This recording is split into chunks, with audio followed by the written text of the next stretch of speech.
Welcome back, YouTube. Got the 72 Ford Courier front and center. Got Buddy Taylor here.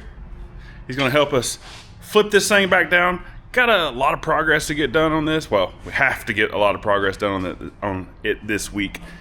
Chassis has to go to sandblast. I want to get some paint work done on that because we've got a lot of stuff coming in regular work wise. Got to get this thing knocked out of the way. See if we can get this thing back down on a cart so it's not so sketchy. And yeah, Taylor, do you know that you stirred the wasp nest on metal fender flares? I want to formally apologize to Tim, but we all know that it's the right thing to do. Yeah. In case you didn't see in the last episode, we had a great debate on plastic versus metal fender flares, and right now the metal fender flare votes are winning. Let me guess. There's not a single vote for plastic fender flares. There's a lot of votes. Oh, there is? Okay. I need to go look at the because people again. are practical. No. Practical and cool are not the same thing, though. All right, so if we do metal fender flares, do we fake patina them yellow? What do you do? No, just... You're going to hate me for this. Just paint them... Just paint them black. Just paint them black like the plastic ones come. Sometimes he doesn't think about things, so he says them out loud. We could fake patina on them. That'd be cool content. All right, hey, That's he content. just volunteered. You want to see fake patina on some fender flares? We can try it. There you go. He just volunteered to buy them and paint them. You heard it here first. I did say something about buying them last episode. Oh, let's get this thing down off here.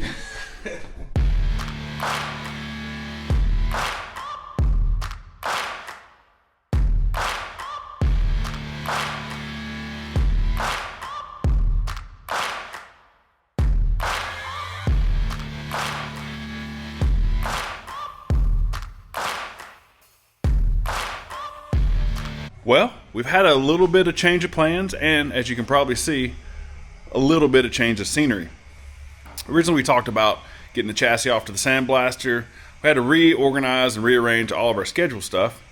Now, what was originally going to be finish the fabrication and whatever has now turned into a paint and body episode. For those that know me and my history, this is what I started out doing. It's what I started out my shop on, but now we got T-Dog over here. He handles all the paint and body stuff, and I get to figure out my way through the metal fab and mechanical aspect of it. There's no shortage of paint and body that can be done on this old girl, but we have to find that place to stop.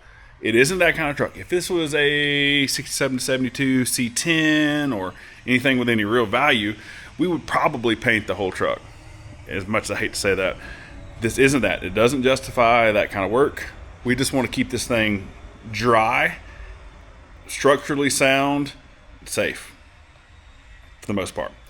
No more holes that Ellis could climb up through the floor or anything. In the last video, you saw we painted the bottom. Now it's time to paint the inside, the rockers, the back of the cab where we repaired it, and our little extensions on the bed here. As far as the prep work in here, vacuumed everything out. Went over all the floorboard with 180 on a DA. Got all the little rust pits or the surface rust off of there. You can see a little bit of a staining. The paint we're going to put on here, no problem. It'll go over this. It'll encapsulate anything I might have left behind. It'll be totally fine. Taped up all our holes in the firewall. Taped up our dash, but left the gauge cluster open because there's a little bit of raw metal in there from where we fixed the cowl and whatnot. Get all that painted. We taped up the majority of the cage. Cody did a good job painting that. No point of going over it again. Going to do the roof. Yeah, just black out everything. It'll look good when it's done. For materials, we're using the Shopline JP377 epoxy primer. This stuff works really great. JP is the series, 377 indicates that it's black. It's a 2-to-1 epoxy. It works great. We put it on everything that's raw steel. Love it. It's not terribly expensive. It sprays well, and once it dries, you can actually sand this. A lot of epoxies will gum the paper up really bad. This one works nice. That will be covered by our antique satin black number 970 chassis saver. You can go straight over rust with this thing. We used it on the bottom. It has a great sheen. We use it honestly on everything. Love that stuff. It does not have good UV protection, so I don't put it on anything. It's going to be like a top surface. You wouldn't want to paint a car with this or paint a hood with it. Anything that's not going to be in the sun, it dries super hard. It's got perfect sheen to it. I love this. I'm going to put that on with a 1/4 tip, I believe, or whatever. Oh, you plotting on how you overcomplicate this? Yeah. All of the stuff can be sprayed with, heck, one of those purple Harbor Freight guns would be totally fine for all of this stuff. You don't have to overcomplicate paint and body materials and tools. It doesn't have to be this crazy Awada or Sodajet, RP, HVLP, DORK. It doesn't have to be any of that stuff. Just, we're spraying the floorboard of a 72 Ford Courier. We just want to make sure that it's protected. When it comes to outside of a vehicle, it does require a little better stuff. Most of the things we paint, though, most of the things we build doesn't require actual paint, right? Well, I mean, that's what keeps him in the job, but that's everyone else. Everyone else's stuff. I can't afford paint. I can only afford patina. You always got something to say. I ain't got nothing to say. Come on. I don't remember. Oh, yeah, not all of us can afford this flaky candy. Look at that.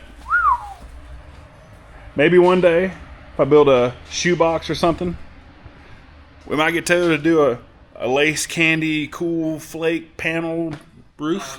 No, don't do this. Maybe one day. I've asked every project, can we flake the roof? And you say no. That's on you. I love lace candy paneled flaked roofs. I love them. They're so cool. Most of the stuff I build, I eventually have to sell to, pay for the next one. And I think a really cool lowrider style roof is going to narrow my market of who would buy it.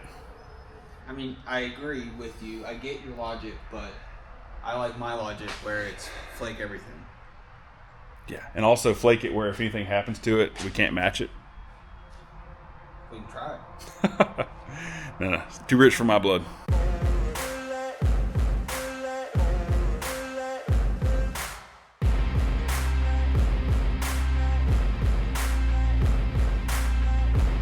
Got the chassis strapped down. Oh, sucker's not going anywhere. All the last welds finished. Got all of our boxing plates put in there. Welded up. Trans mounts welded up. All of this finished welded. It was so nice to be able to take this chassis and flip it upside down. Made welding so much easier. Also got a little small batch of miscellaneous stuff. All this is going to Harris Custom Coatings. We're going to get all this stuff powder coated for us. I'm going to blast the chassis. And, oh, here's a little secret sauce. Yeah. A little something on there. I think that'll look good. It's the next day. Paint just had time to flash off. I mean, I know I keep saying it. Just look at that sheen. This is like such a good satin black. It looks so much better in here. Wow, I'm really happy. Tied everything together. Now it's no more like raw silver paint, still a little rusty. Just making it all nice, one nice uniform black. Really looks sweet. And you kind of see how the door bar will look up against the aluminum door panel we made. Very, very happy way this turned out. The next paint project is gonna be right here in the engine bay. I love it when you see a kind of ratty, rusty patina, whatever you want to call it, truck or car, and they pop the hood and the engine bay is on point. And that's the plan here. There's gonna be a bunch of powder coated stuff from Harris Custom Coatings. He's gonna do some Cerakote for us as well. And PFI, we're gonna have their coil packs mounted front and center. Those are gonna look really sweet. A lot of fab work that myself and Matt's helped. It's gonna be a really cool engine bay when it's done. But we gotta start from the base, which is this ugly leftover yellow and our slightly flash rusted metal there. Yeah, lots more work. Let's go.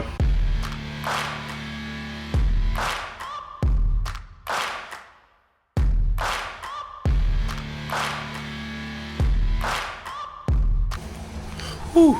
All right. One of the reasons I've kind of always avoided showing people how to do paint and body stuff is because, for one, to me, it's boring. I've been doing it for years. It's not interesting for me to watch. I kind of don't think other people want to watch it. And for two, there's so many different ways to do it. It's a lot like welding. Anytime I post a welding video there's usually someone in the comments, oh, that should have been done this way, and that was the wrong filler rod. And everyone's an expert when it comes to welding. Everyone's an expert when it comes to paint and body. I'm going to show you my steps, what I would do on a 72 Ford Courier. Now, if this thing was some super rare, like this is a 59 Apache or something very valuable, we would do it a lot different. This thing would be at the blaster. It would get blasted, epoxied, start from scratch. It isn't that kind of truck. With that being said, this is how I would do an engine bay on a budget-ish thing. Start out with some 180 grit on a DA. Get that nice and roughed up, and you can see we have a lot of little spots here that we removed tabs. Put a little filler in those, smooth that out. Same with the way we did around here. I'll walk you through the different products and procedures. We got to get rid of these, unfortunately, because they're, well, for one, they're kind of skanky and falling apart. It's a shame though, because they're really neat. There's one on the passenger side there, and there's two. We kind of started taking those off. You can use a razor blade, stripe eraser wheel. I mean, these things are pretty sweet, but by the time I started doing body work around them, and this needs to be primed, and it would look worse to have it on here, and it's ugly. Maybe one day if I get bored, or if one of my friends wants a creative project, maybe I'll get those reproduced. But instead of saying like engine, whatever they call this thing, put a BP 1.8. I don't know. It could be something really neat, but that's a later problem. I'd rather have it smooth, clean, and fresh now. This is a stripe eraser wheel, which literally just feels like an eraser. You can use this. They're not supposed to be egg-shaped, but that's what happens if you let people borrow them. Not Taylor, actually, this time. And you can go through here. Let's see, it just kind of erases the sticker off. You can use a razor blade, wire wheel, whatever you want. Get those guys off, and we can start doing some filler work. All the new sheet metal ended up with a little bit of rust on it just from me touching it with my sweaty hands. Built most of this stuff in the summertime, and it was a pressure cooker in here. DA that all off with 180, and it looks good, but there was a little bit around the edges that it looked like it got down in some of the sand scratches a little bit. We used some of this stuff, Rustmort, which is basically just acid. Put that on there. It turns all of it black. Wiped it off with water. Went ahead and treated all of this area. You see how that used to be super rusty brown. We went over it one time. It's already dark brown, mostly black, a little dark brown. Same over here. Had a little spots. Treated it with this. Wipe it back down again until it turns completely black. Sand it off. It'll be rust free. Obviously, sandblasting is better, but this cheaper, easier, and at the end of the day, it's just an engine bay. The outside of a vehicle is going to take much more abuse from the sun, wind, bird droppings, whatever. I don't know if I trust as much on the outside. Under here, we're going to be good to go. Now, let's address the elephant in the room on the next procedure here. I do not use Bondo. Bondo is a brand. However, I do use body filler. And I'll show you the body filler I like. This is called Rage Ultra from Evercoat, part number 100125. Comes with a little cream hardener. I love this stuff. There are a bunch of different brands, and even within the brand Evercoat, there's a lot of different Bondos. See what I did there? A lot of different body fillers. I just like this one. It sands really well. It doesn't clog up the sandpaper. It is kind of expensive. It's more expensive than their, I think Rage Gold is kind of like their flagship one. It's half the money. It's twice as hard to sand. It's got a real odd window where if you sand it too soon, it gums up the paper. If you wait too long, you might as well be sanding concrete. I mean, it's fine. I'd rather spend the money and make my life a little easier. This is my favorite stuff. I'll show you how I mix it. I'm sure someone's going to say this is wrong, but this is the way I've done it forever. Never had a problem. Take you an old paint stick, put you a dollop on your cardboard or box, get your cream hardener here, and a lot of people say that you want to put a line of hardener all the way across your dollop. I don't go along with that. In my opinion, it really depends on the weather, how large work area you have to do. The colder it is, the more hardener it requires. The warmer it is, the less hardener it requires. It's just finding that right amount. Some people say go by the color. You just got to figure it out. You're going to ruin some, you're going to waste some. It's just part of it. With the temperature in the, I think it's in the low 70s today, let's put about yay much on there. And then we just go and we just kind of knead it in. Work it around. You want to make sure it's completely incorporated. Keep working it around. Now we're also on a timer now. Can't mess around too long. Get it on there until it looks pretty dang consistent. Something like that. We're going to focus on these two little spots right here on the upper apron. Take a little bit on our spreader. Make a couple different ones. They make soft ones, hard ones. I like the darker yellow. Spread a little bit, kind of something like that. Same thing. There used to be a tab that lived there once upon a time. When we get done, you'll never know it's there. Once this dries, you can block sand it, or what I'm gonna do is just hit it with a DA. We'll be good to go. You see, sanded those places down with 180 on a DA. Got those nice and smooth. Went ahead, masked and papered up the rest of the engine bay. Taylor down here monkeying around. Sticking with the Evercoat trend, this is our favorite primer, Finish Sand. It's a 4-to-1 polyester primer. Quick little facts about it. 2 to 3 coats, flashes in 10 minutes, allegedly. Depends on the weather. And yeah, it's great. You can go directly over metal. That's one of the key factors with this. As we know in the engine bay, we still have some bare metal. We don't have to worry about it with this primer. Now, ideally, any bare metal surface would get an epoxy and would let it cure for however long it takes to properly fully cure, and then we would sand that and put primer on top. It ain't that kind of truck. We've been over this before. Now, time to mix it up, spray it down. If you've heard or seen the term 4-to-1, it's just a mixing ratio. It means 4 parts of the primer to 1 part of the activator or hardener. You get you one of these cool little paint sticks, or sometimes the paint cups will have the ratios on the side of it. And the way this will work will basically, like, if I need, this much primer, I'll just pour to this one, and then it'll have this much hardener and then this much reducer, if that's applicable. Or if I need this much primer, it'll go to the 4. So every one, 4-to-1, 4-to-1, just has a predetermined ratio across the board. Get your stick set up. Pour your primer out. For this, we're gonna need a pretty good bit. We got some pits and whatnot to drown, something like that. So we went to the 2. Now we'll get our activator. We'll go up to the corresponding second 2, and then we'll reducer. Be ready to spray. What time is it? Prime time. It's so cool to see, and everything goes from being so splotchy and ugly looking, because at the end of the day, it isn't really how it looks, it's how it feels. As long as it feels smooth, we're good, but it looks ugly. When you get that first coat of primer, it'll tie it all together. Show them what we're talking about, T-Dog. Whoop.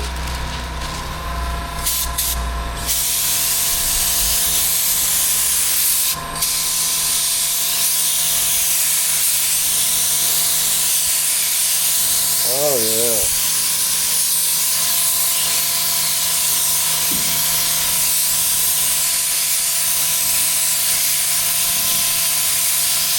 So much better.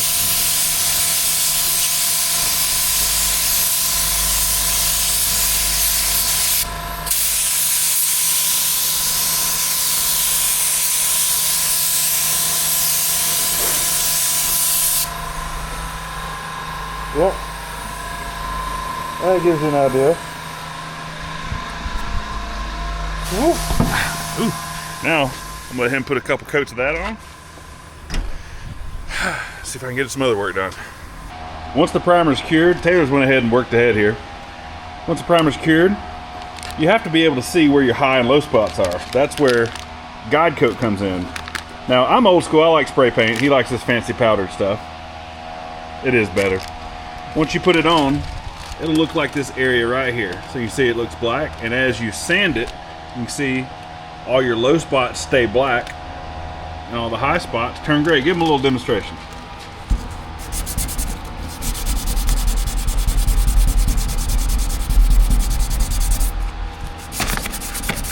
And Taylor, he's the one, he'll stay here for hours on end. Yeah, that's about the pace he normally works. He only works this fast when I'm standing around. Keep laughing. Keep laughing. Am I wrong? No. There you go. Obviously, needs a little more. You can see we still have a little low here and there, and he'll get all that out. But you get the idea. It's a way to know when everything's perfectly flat. Turns all gray like that. It looks good. Obviously, we don't worry too much about the little spot weld places. You can work in the corner a little bit. I don't know. Not too bad, right? I think you DA'd, what'd you say, 98% of the bay? Just run over at I should mention 320 on all of this stuff. Yeah, looking better. Looking smoother, cleaner. Well, he's not cleaner, but. Remember the Charlie Brown character, Pigpen, when he would walk around like all the dust cloud would be around him? That's Pigpen. And he's actually in a pin right now. All the sanding's finished. Untaped everything. Took it outside. Blew it off. Got as much of the dust and debris off as we can. We'll worry about the rest of it when we go to wax and grease it right before we paint. One last step. I know it seems like a lot. One last step before we start our paint work. We got to do some seam sealing. You can see all of our cracks here. Got to put something in there. We don't want moisture going in, leaking inside of the truck, causing rust, whatever. This thing's rusty enough already. It doesn't need any more. I'm going to show you a couple different ways that I like to seam seal. More of the kamikaze way and more of the precision way. See which one you like better. Anywhere that's visible, highly visible, especially like right here on top, I want to use the most precise method I can, which is going to require taping off the edges of it. We just get this regular masking tape. We figure out how wide you want your seam sealer to be.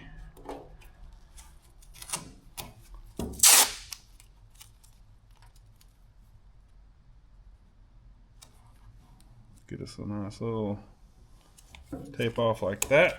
Now we're not going to have to worry about down here because that's welded. That's fine. And this up here, we'll just blend that in when we do the rest of it. That'll be more of our kamikaze section because no one's really paying attention up under the edge. Bunch of different seam sealer brands you can use. The one I've been using a lot here lately is Dynaflex Ultra. You can get this at Home Depot or Lowe's. It works great. It even smells like a lot of the automotive stuff, but it's cheaper. Water cleanup. The set time is, I don't know, it seems like it's about 5 to 10 minutes. You can paint it same day. It doesn't shrink back. I love this stuff. I've been using it a long time on everything. A tube this size I think is $8. A tube this size, if it's automotive grade, is like $40. Just save yourself some money. You just cut the end at a slight little angle and just run us a nice little bead. Like that. Now, that bead looks good. Not all of mine do.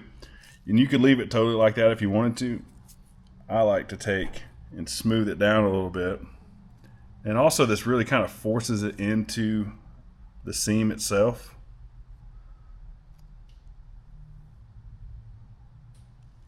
Get it down in there like that. After we've let it set up for about a minute or so, we'll just pull it. And you can see I'm pulling the tape back and away. Pull the tape off.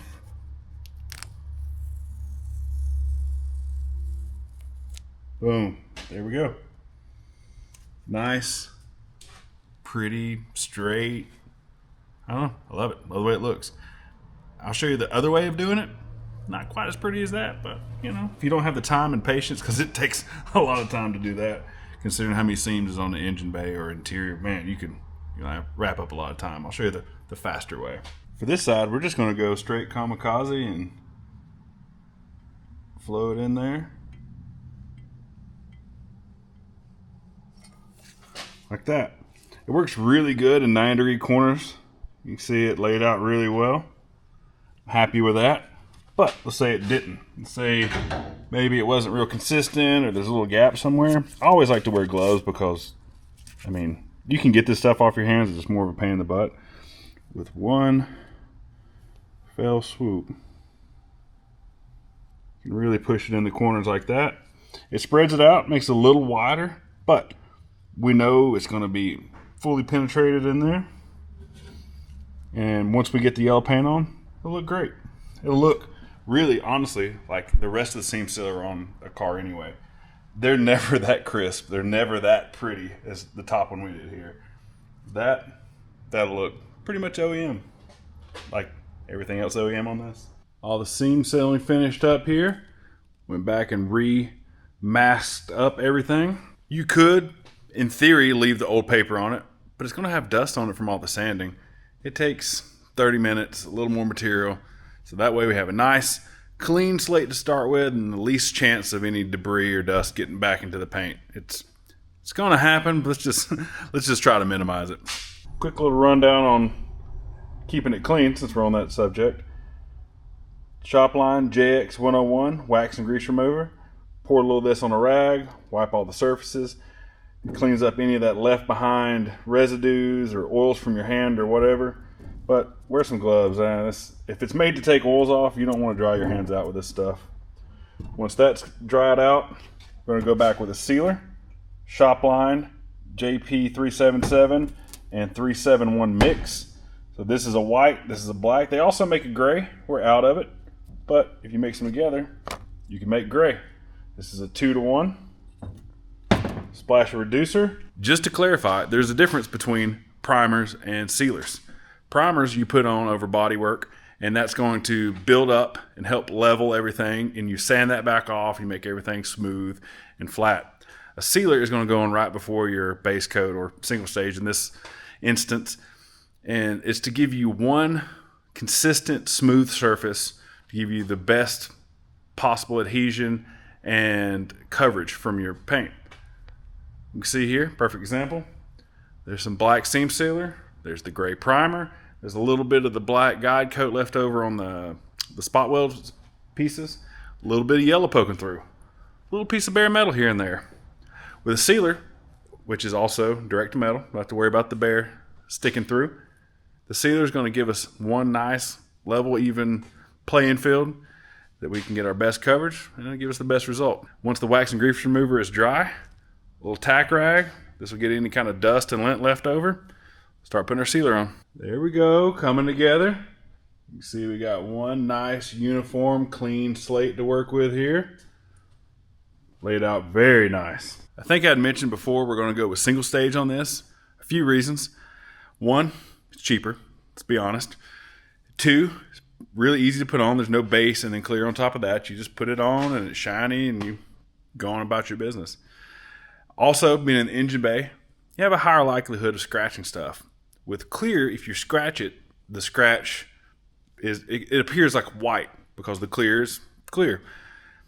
With the single stage, when you scratch it, if it's yellow, the scratch is yellow, and it's kind of harder to see. I know it sounds crazy, just take my word for it. And also, if you do get a little scratch in it, with single stage, you can put a little rubbing compound, and it kind of minimizes itself a lot easier. It's going to get dinged and scratched in this engine bay. It's just my personal preference on how to do this kind of stuff. We can add a flattener to make it more of a satin. I want to go full gloss. I think it'll look cool because the outside isn't shiny and the inside pop the hood. Everything we use here in the shop is PPG, and this is the Shopline sub brand, and this is JE. This is their line of single stage. There's a couple lines, but this is the one we're using tonight. Here's the color. You see it says Nissan. Well, we couldn't find the exact yellow, so they brought the little computer over here to scan it. This is what it showed up or pulled up as. Looks pretty good. It's 8-to-1. Easy enough. Splash a reducer. Yeah, let's get to business.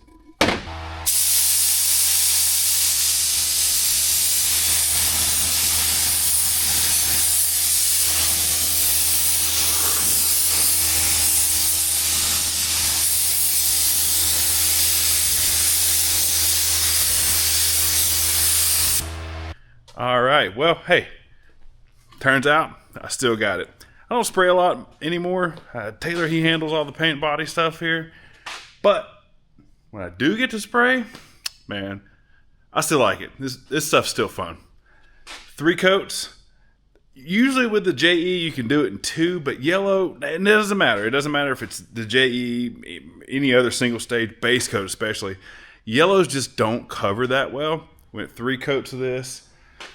Did a medium, kind of like a hanger coat, and 2 wets. The last one, you over reduce it just a touch to really get it to like flow well.